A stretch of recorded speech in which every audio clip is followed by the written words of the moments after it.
produção Pilar Cast.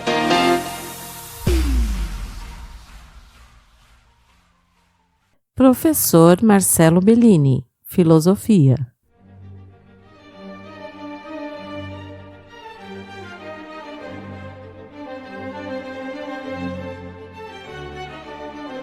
Teoria do conhecimento.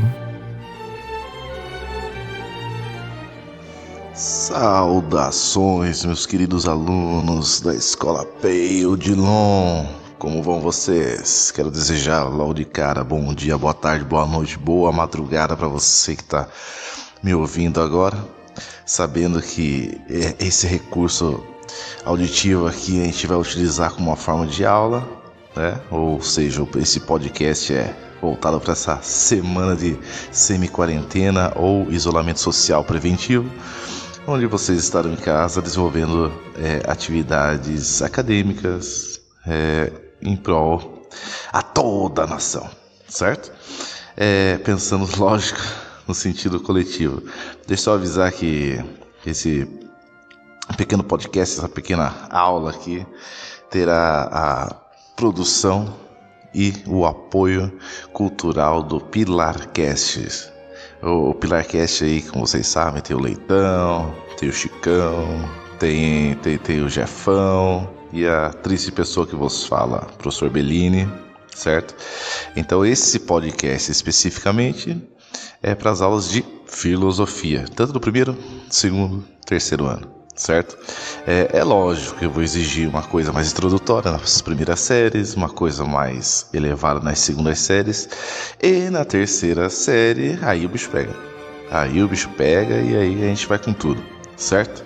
Então não tem moleza não é férias, não é momento de você ficar saindo embalada, não é momento de você ficar chamando amiguinhos para casa, é o isolamento social preventivo, certo? E por conta disso estou gravando esse áudio. Só para deixar bem claro, a gente vai trabalhar Teoria do Conhecimento, um livrinho do Johannes Hessen, um livrinho bonitinho, um livrinho bacaninha, que dá pra gente ter uma ideia, adiantar alguns pontos, rever outros e assim vai, certo? Então a gente vai começar do início. Tem vinheta? Tem vinheta? Ô, vinheta!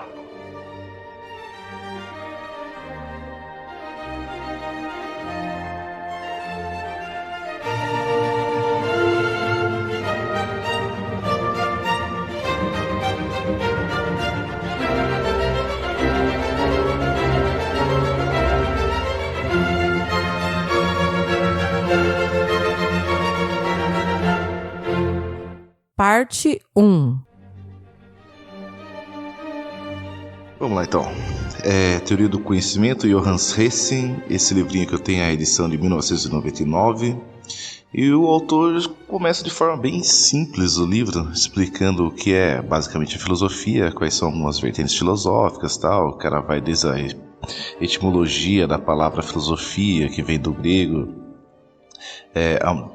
amor ao conhecimento, né? Philos, filia, amor, sofia, conhecimento.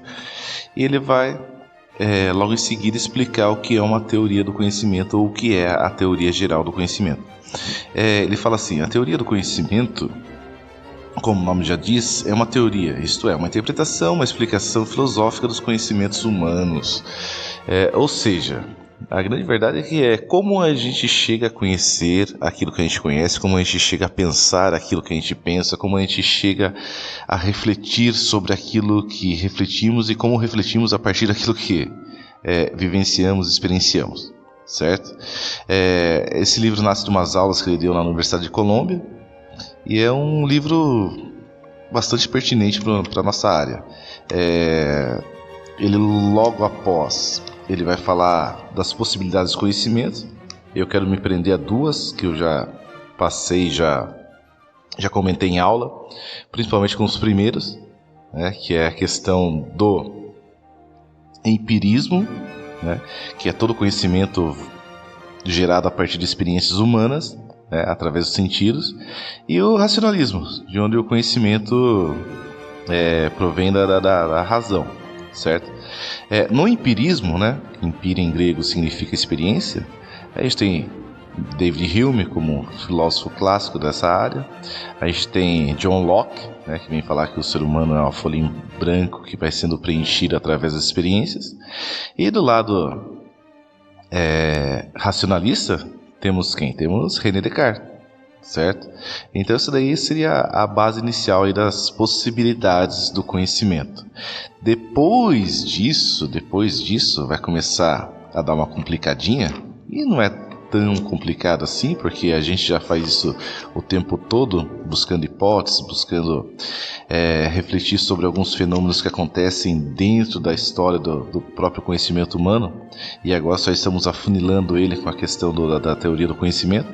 Então a gente começa a esmiuçar. Então a partir de agora eu vou por partes. Então eu vou começar a esmiuçar algumas partes, eu lerei alguns trechos do livro do Johannes Hesse, certo?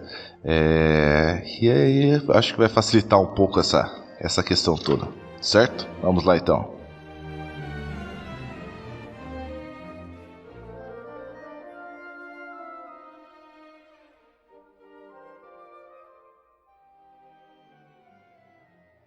Parte 2.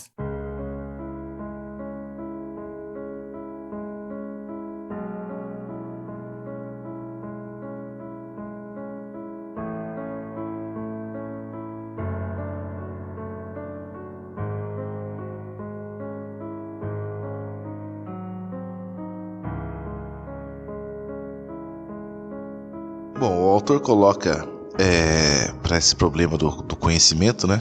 Problema no sentido de investigação, soluções pré-metafísicas para tal.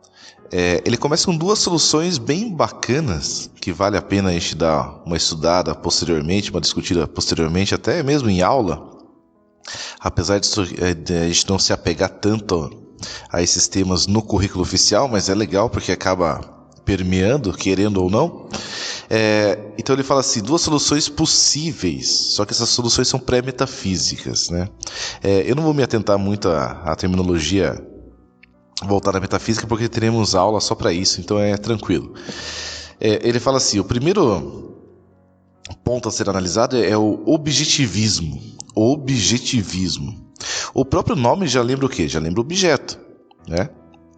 Então, numa relação sujeito-objeto, todas as características possíveis para que entendamos algo, para que possamos construir um conhecimento prévio ou um conhecimento mais profundo sobre determinadas coisas, vem do próprio objeto. As características centrais estão no objeto. É o objeto que nos fornece tudo aquilo que ele precisa fornecer para ser entendido como tal. Então ele fala assim, segundo o objetivismo, o elemento decisivo na relação de conhecimento é o objeto. É o objeto que determina o sujeito. Este deve ajustar-se àquele, ou seja, o sujeito, a pessoa, deve se ajustar ao objeto que está sendo observado, certo? No outro extremo, ele coloca o subjetivismo. O que é o subjetivismo? O próprio nome já diz também. Subjetivismo, na relação sujeito-objeto, todas as características para que o sujeito possa conhecer o objeto ou possa conhecer algo, vem dele mesmo, vem do sujeito, certo? Então ele fala assim, o subjetivismo, ao contrário do objetivismo, tenta ancorar o conhecimento humano no sujeito. Então é o sujeito que vai interpretar aquela relação, que vai interpretar o objeto, que vai interpretar a realidade, com toda a sua bagagem, com todo o seu know-how de conhecimento prévio, certo? Então é ele. Então pense assim, numa relação sujeito-objeto, no primeiro ponto, que é o objetivismo, temos o objeto comandando a relação. É o objeto que determina todas as características que devem ser apreciadas ou refletidas. No segundo momento, temos o subjetivismo, certo? Subjetivismo é o sujeito que comanda essa relação. Tá aí tudo bem? Maravilha! Próximo ponto.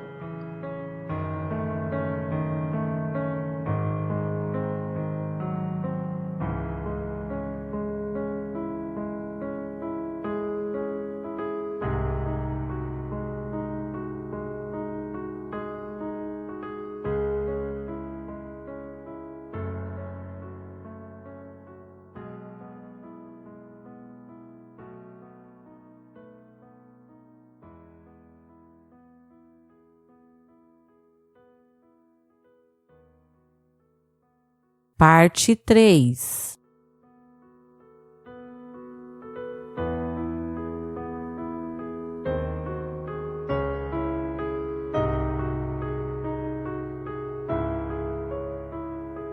O Johannes Hessen também fala sobre algumas possibilidades do conhecimento no sentido mais fragmentado, né? Ele fala do dogmatismo, por exemplo. O dogmatismo, dogma em grego, significa doutrina pré-estabelecida, né? Ele coloca assim: o contato entre o sujeito e o objeto não pode parecer questionável.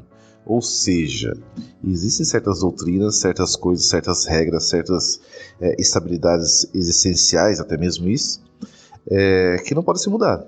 Por exemplo, um exemplo bacana que a gente pode prever são normas de igreja, né? São doutrinas pré-estabelecidas e se você não estiver de acordo, você não vai fazer parte daquele determinado grupo religioso. Não há o questionamento. Não há o que se pensar em relação a isso, você segue pela fé ou pela própria cultura tal, e não questiona. Se houver questionamento, não é dogmatismo, certo? Então a questão do conhecimento não é um problema para o dogmatismo. Ou então um exemplo mais simples e mais caricato, quando você tenta, enquanto criança, sair à rua, e sua mãe ou seu pai, seu responsável, sei lá, fala assim, viu, não saia que o homem do saco, olha o preconceito aí já, vai te pegar. Você simplesmente volta, né, na maioria dos casos pelo menos, sem questionar aquela autoridade. A doutrina pré-estabelecida pelo pai, pela mãe, pelo responsável, que faz com que você volte, não o homem do saco em si, não o medo em si. Isso daí já é um outro ponto de vista psicológico que a gente não vai debater. Mas assim, se estabeleceu a doutrina, você não questionou a doutrina, você não chega pro seu pai e pra sua mãe e vai falar, viu, o homem do saco existe, o homem do saco faz mal, o homem do saco... Não, simplesmente você obedece e volta, certo? Não há o questionamento, isso daí é uma doutrina pré-estabelecida, isso daí é um dogma. É um dogmatismo, só que a gente está jogando ele pro sistema filosófico, pro sistema da teoria do conhecimento, pro sistema que nos cabe, certo?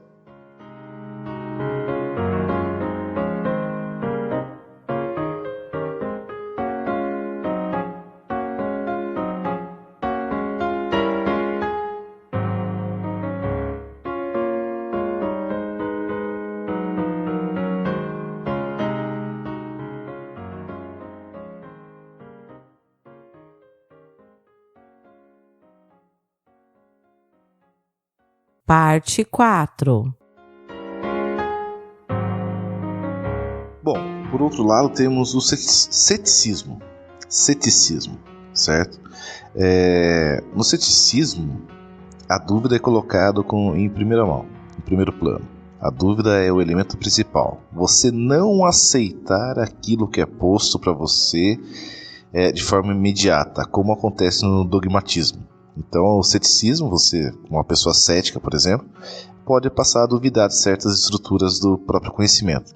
Lógico, vai existir o ceticismo extremo. Ele sim duvida que possamos conhecer algo, mas não é o caso que a gente vai refletir agora. A gente quer ficar mais com um ceticismo mais light, né? A gente pode dizer assim, para começar, como uma explanação geral, você cria uma dúvida, né? Daquilo que está sendo apresentado, daquilo que está sendo estudado, que está sendo o objeto de pesquisa, e você, a partir disso, vai criar esse movimento constante de buscar sanar essa dúvida, sanar essa lacuna do conhecimento que existe, e você começa a aprender mais ainda, a julgar mais, ou fazer algum juízo, não só de valor, mas como juízo moral, juízo existencial, e assim por diante. O Johannes Hessen, ele fala assim, o conhecimento como apreensão efetiva do objeto seria impossível. Por isso, não podemos fazer juízo algum. Ao contrário, devemos nos abster de toda e qualquer formulação de juízo. É lógico que Johannes Hessen, logo de cara, ele está falando de ceticismo extremo, certo? Mas o que eu gostaria que vocês ficassem aí nesse primeiro momento é que o ceticismo parte da dúvida. Se você tiver que colocar em alguma coisa relacionada ao próprio ceticismo, eu colocaria um ponto de interrogação, eu colocaria a dúvida como um movimento principal. Até mesmo porque o ceticismo extremo é meio estranho, né? Ele Ele fala que não tem como conhecer algo e, no entanto, está tentando conhecer algo sempre que pode. Então é meio paradoxal isso daí. Mas então assim, enquanto o dogmatismo você recebe doutrinas pré-estabelecidas e não questiona, o ceticismo coloca a dúvida em primeiro plano, certo? Mesmo que seja algo já estabelecido culturalmente, socialmente, filosoficamente, por que não? Ou até mesmo religiosamente, por mais que não afete a sua fé, tal, que a gente participa de uma doutrina religiosa, ele vai colocar uma dúvida, um pezinho atrás, só para ser o próprio ceticismo. Não tem como ser ceticismo se não tiver essa questão da dúvida.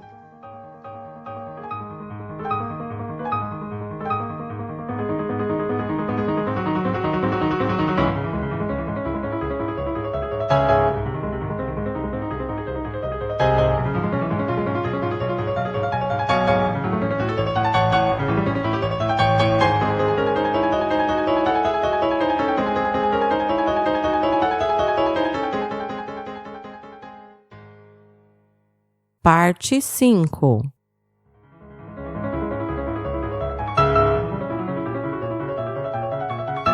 E para finalizarmos, eu gostaria de apresentar uma última possibilidade fragmentada de conhecimento, que é o pragmatismo. Grave bem, pragmatismo. Pragmatismo, o que significa isso? Significa que todo conhecimento possui um fim, todo conhecimento deveria ser útil, todo conhecimento tem que ser valioso e, eu vou usar uma expressão nietzschiana aí, do filósofo Nietzsche, deveria promover a vida, certo? Então você aprende algo, conhece algo, porque esse algo vai te ser útil ao final. O Johannes Hesse, ele fala assim, o pragmatismo chega a esse deslocamento valorativo do conceito de verdade porque parte de uma determinada concepção de essência humana. Para ele, o homem é, antes de mais nada, um ser prático, dotado de vontade, ativo e não um ser pensante teórico. Seu intelecto está totalmente a serviço do seu querer e do seu agir. Então, quer dizer, toda vez que você pensa algo, você está pensando para um determinado fim. Estou ouvindo esse podcast agora, estou ouvindo o professor Bellini falar. Então, qual será a finalidade de ouvir isso aqui? A finalidade vai ser responder algumas questões depois, fazer uma reflexão posterior e, de repente, eu sei que isso daí envolve etapas. Então, a primeira etapa é conhecer, a segunda etapa é agir e executar. Então, no pragmatismo, todo conhecimento tem uma finalidade, todo conhecimento tem um objetivo, todo conhecimento tem de estar a serviço da ação. Certo, galera? Então, meu muito obrigado. Espero que isso aqui facilite de alguma forma esse período que a gente está aí enfrentando no mundo. Essa questão do coronavírus, né? Eu sei que vai ser só mais uma etapa. Se todo mundo se cuidar, se fizer a sua parte, tal, tranquilinho, a gente passa por essa sem danos colaterais, sem dano algum. Então fica aqui meu grande abraço a vocês e até a próxima. Fui!